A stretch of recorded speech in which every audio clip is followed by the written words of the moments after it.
Today's backpack base gear review. Malkoff MD2.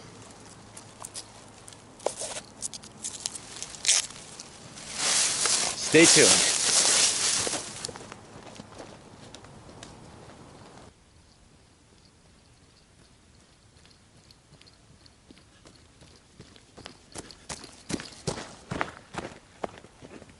Hey everybody, it's the Walker. As I said, we are doing a MD2, Malkoff MD2 field testing review. Now, I've been a big fan of Malkoff for, gosh, 10 years now.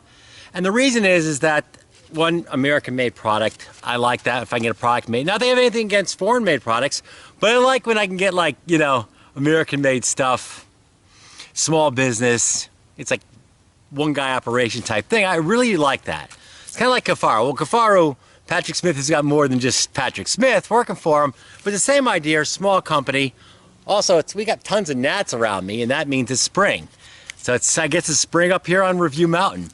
Now, first thing is I keep my Malkoff MD2 in, I think it's called Max Petition, or something like that. Sheath, excellent sheath, excellent. It's this is their 5-inch flashlight sheath. I put the name of the product up. I've had this for a while, and this fits. It fits the MD2, and it fits. Darn, these gnats are nasty. Get away from me. All right, it fits the MD2, and it also fits my Surefire 6P, and it fits the C2, G2, and G2Z. This is the Max Petition, something like that. Sheath, it's excellent sheath. Drainage hole, it's got a, goes in the belt just fine. No MOLLE connector thing, I don't see. Well, it's got MOLLE, little MOLLE loops right here, but didn't come with a malice strap thing. I got those laying around. And a little stretchy stuff here. Good sheath, so if you're looking for a flashlight sheath, consider one of these. Excellent product. But that's not what we're here to review. We're here to do a little review of the Malkoff MD2. And it's getting on dusk, so we don't have a lot of time for this, which is actually kind of fortuitous. Fortuitous? I guess that's a word, yeah. It's kind of fortuitous because we can also get our field evaluation at the same time.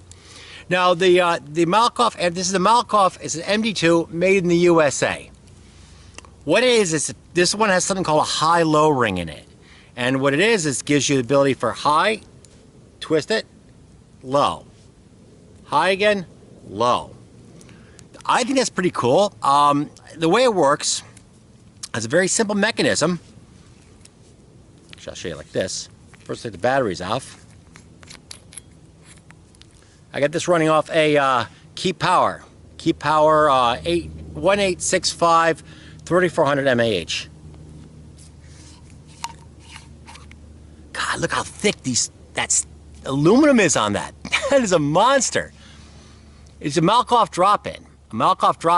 And it's got this aluminum. Actually, I believe it's a brass or a ring, and as it moves around, it'll connect up to the electronics are so simple. It's just a resistor, a single resistor with get away, gnats. A single resistor.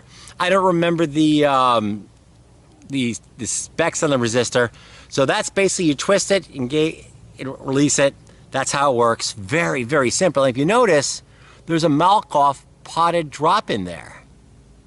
And this is a M61N for a neutral tint. God, look how thick that is. This thing's built like a tank. Built like I mean, literally. I mean, man.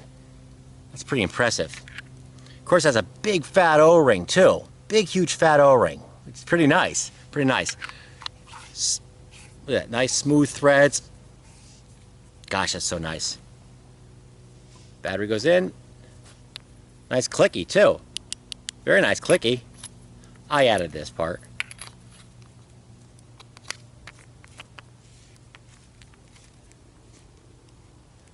And the UI, I can do just a delicate, you know, a momentary press, full click, low. Low also works on momentary. Very simple user interface, one of the simplest ever. And I'm a big believer sometimes in less is more.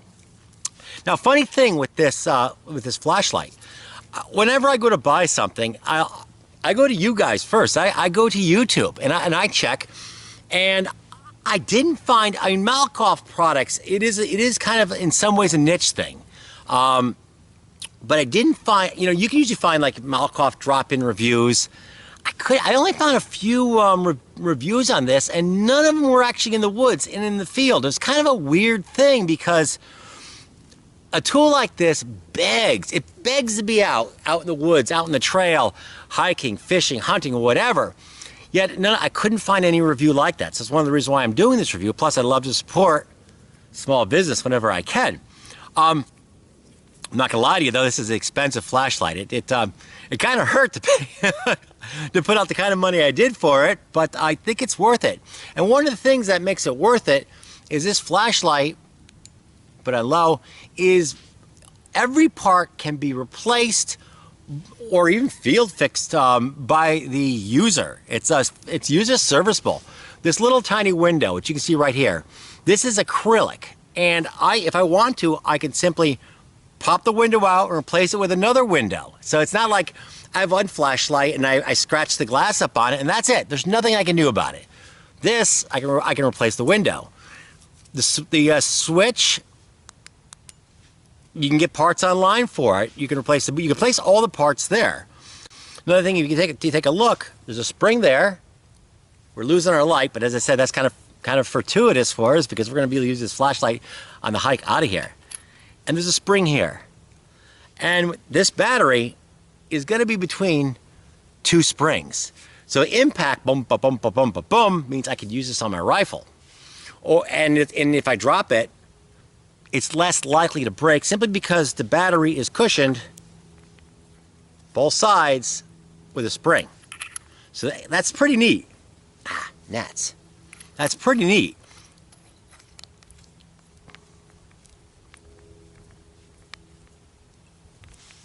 Yeah, that's pretty amazing too. Nice, heavy. This is built pretty amazing. One downside though, it's so round it could just. But then again, rolls off a table, hits you in the foot. In this case, I think it's your foot that's in trouble, not the flashlight. Now I did a few little modifications to it. Other than the excellent Max Petition, that's how you say it, sheath. I put this. I put a Surefire lanyard loop, metal lanyard loop, and I put a some paracord, not paracord, but reflective cord. Now I had a little Surefire clip that would clip on. It was all part of a Surefire clip with lanyard type system. The problem is somehow that clip that would snap on real easy, it would come off, and I would never know how it would come off, but it always do that, and it always kind of got on my nerves for that. I made a it's my do-it-yourself lanyard. I don't like things walk in the woods. Now, if I'm just taking it out of the sheath, I already have this little loop, acts as a little hand lanyard, you know. So I don't have to worry. I'm not gonna. And if I do drop it, as I said, the module's Malkoff, and this it's got some weight. I just hope my leg isn't in the way. But if I want to use the lanyard for extended use, it's really simple. It's actually just as fast as the clip. Just loop it through, bam. There we go. Now, whenever I have a lanyard, you got to remember, it's in the woods, and I don't want to get like hung up on a tree, have my arm broken. This thing's like an anchor between two branches, snaps, rips my shoulder off. It's around my neck. Next thing you know, I'm hung like that. I don't want any of that. Why? Well, it just sucks. So what I have here in the end, it's just a little piece of plastic, and this would break away real easily. This would slide right out really easily, and this whole mechanism is pow. That's the theory anyways. I hope I never really get to put it to the test though. And it has a slider, and the slider is easy to adjust, just like that. Very quick, easy. Now, flashlight. Get my hand lanyard out. There we go. So if I'm on the trail, I have to go use my hands for something, maybe the hiking poles or whatever. Lanyard gives me the ability to just totally drop. I really like this neutral tint. It looks just like the sun, which is coming. Actually, now the sun's getting warm tint, but it looked like the sun did like an hour ago. It's just really nice. It's really wonderful. But I also have a shirt. If you want the same thing and you have a 6P, you get a Malkoff 61N or a Malkoff NL, a Malkoff P61NL. Do the same thing, except for no high-low ring, which is pretty nice. I'm going to put up the run times for each of these settings, and so I'll put that up. Then there's different run times, obviously, for lithium ion, and different run times for CR123 primers, which reminds me of another thing. I have a headlamp. I did a review on this headlamp. It is, oh, almost forgot.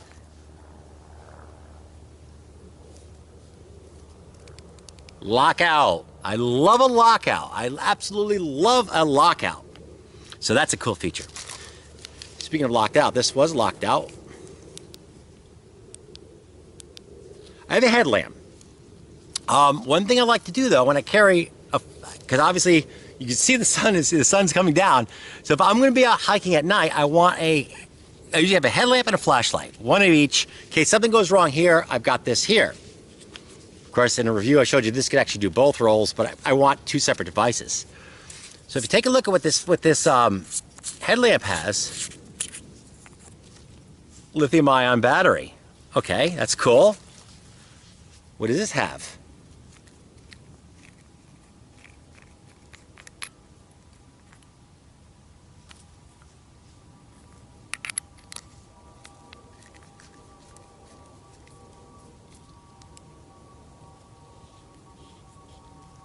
Same thing, lithium-ion battery, and also, so there you go, extra battery, you know. So if I need to run this, if I need to switch off batteries, they'll both use the same lithium-ion batteries, and they'll also take CR123s as well. So primaries, and they're really nice when it's super cold out, or you just want like a backup energy source that'll last, what are they, 10-year lifespan on them? So that's kind of nice. So it'll take both, whoops, wrong tail cap there. It'll take both, also speaking of tail caps, this will take a tail from a Surefire, I believe it'll take a 6P tail. I screwed it on, it seemed to work. Other than just initial testing of it, but I didn't do any more with that. So I think the tail cap is compatible with Surefire 6Ps. There we go. So it's always nice to have a similar fuel source for both your headlamp and your flashlight if you're out night hiking. This way, if you're scrounging for batteries, I can always pull one from the other. And I like the fact that it uses two CR123 Surefire primaries. I also like this color too, because I don't like losing things in the woods. Hence that. Okay, so I pretty much covered everything. I'll throw this up there. I don't know why, as I said, I don't know why there's not any more Malkoff MD2 field testing reviews on YouTube, because it just reeks of something that it's a solid piece of equipment. So I don't know why there isn't any, but there's going to be one up now. I'll also put up all the stats, and I'll put up the company who makes it, Gene Malkoff, and you also, when you buy it, you get like a signed letter from Gene's wife too, which is pretty, like it's on the bottom of your receipt, says thank you for your purchase, and I think that's really awesome. All right, one other thing too I'm going to show you.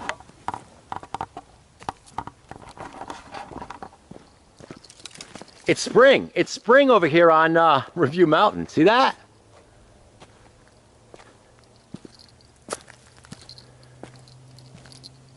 There's my studio, as it were.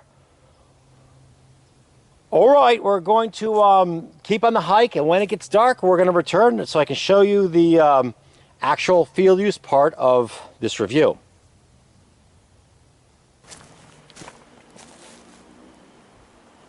Starting to get dark. There we go.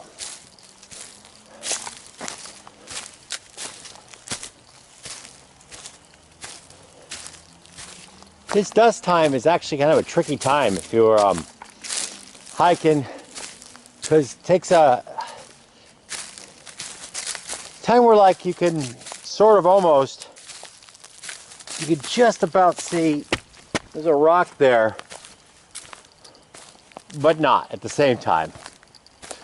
And if your flashlight's too weak, you kind of get drawn out, drowned out, I guess is a better term, in the dusk light. So I kind of like to take it out a little bit before.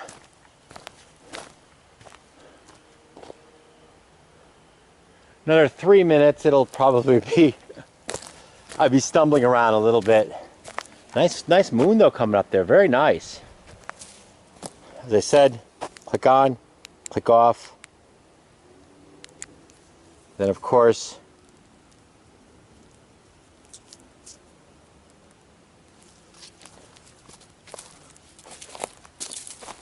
the little low mode right there is pretty low. That's pretty low. In low mode, there it goes.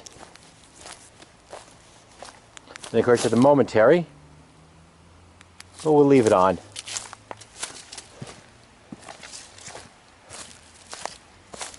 Malkoff drop-ins, the M61s, they all have a nice wide beam with some flood. It's really like almost a perfect hiking working beam. The designer did a really good job with that. I mean, it still has some throw. I can see that trail marker up there. I don't know if the camera can show it, but I can see the trail marker. So it's got some throw, but it's got a lot of flood too.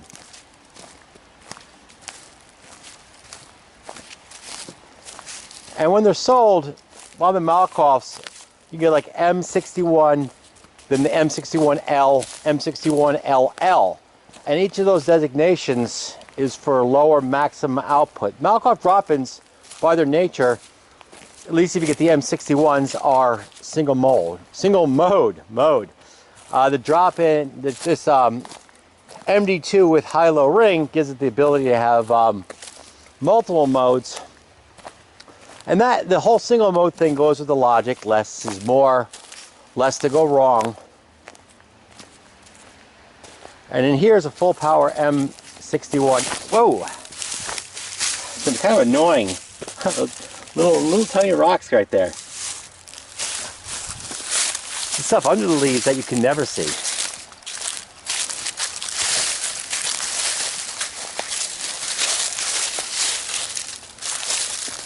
Seems like those rocks would be trouble. Okay, we are off the mountain. We're a lot closer to the abandoned tracks and the road. Actually, a normal road that has cars on it. High, low, high, low, high again. Take a look at this.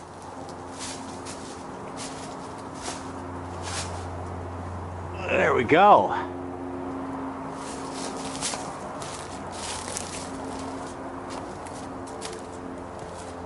Look at that.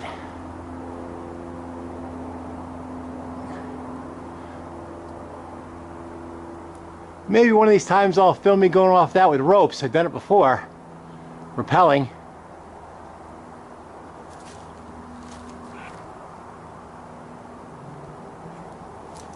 Let's gather up the hiking poles. Head down to the abandoned tracks. The trail zigzags along those tracks. And there hasn't been a train on there for 7-8 years. We're gonna move on it. We're gonna move on it. I'm gonna get hiking poles.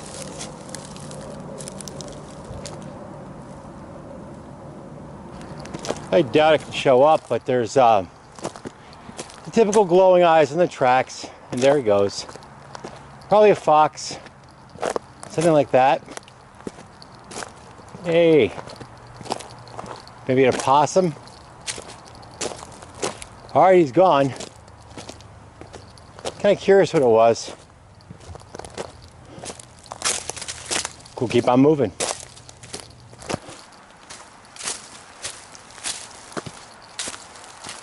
Watch those roots.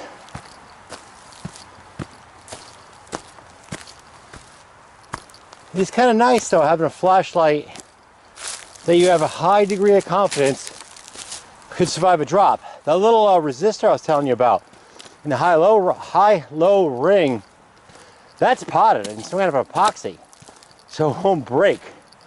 And the electronics of the M61N module, and then is for neutral tint, they're also potted. And very simple electronics reduce the chance of it just going spook.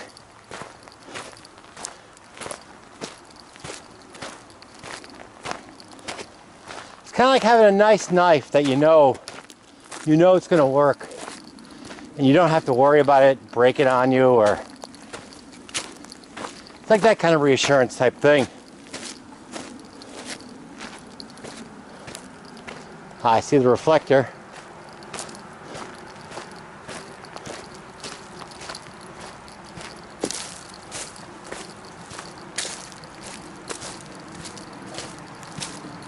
There's the vehicle.